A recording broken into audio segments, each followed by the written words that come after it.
जइबै बाका के जेलवा रे। होइए जइतै केस चाहे जइबै बाका के जेलवा रे। हमर बारे में जाने के हो तो पढ़ली है अखबारवा रे। हमर बारे में जाने के हो तो पढ़ली है अखबारवा रे। होइए जइतै केस चाहे जइबै जमुई के जेलवा रे। होइए जइतै केस चाहे जइबै जमुई के जेलवा रे।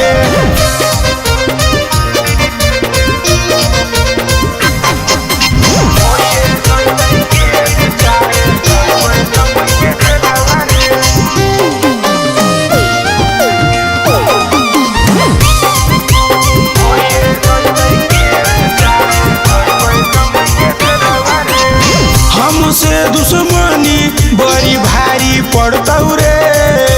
ले लिए हमर नाम सुनी तोर बाप भी डरतौ रे। हमसे दुश्मनी बड़ी भारी पड़तौ रे। ले लिए हमर नाम सुनी तोर बाप भी डरतौ रे। जे दिन मन सनक जैतो खत्म कर देबो तोर खेलावा रे। जे दिन मन सनक जैतो खत्म कर देबो तोर खेलावा रे। होइए जइतै केस चाहे जइबै मुंगेर के जेलवा रे। होइए जइतै केस भले जइबै मुंगेर के जेलवा रे।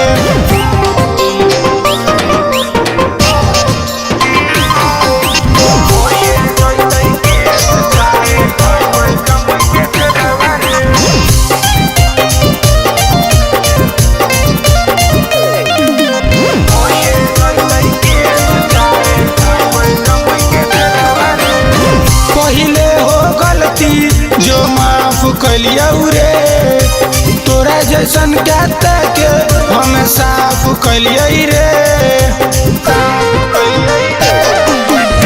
पहिले हो गलती जो माफ कलियौ रे तोरा जैसन कहता के हम साफ कलियै रे।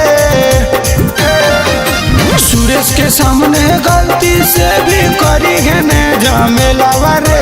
चंदन के सामने गलती से भी करी है ने झमेलावा रे। होइए जइतै केस भले जइबे नवादा के जेलवा रे। होइए जइतै केस भले जइबे पटना जेलवा रे।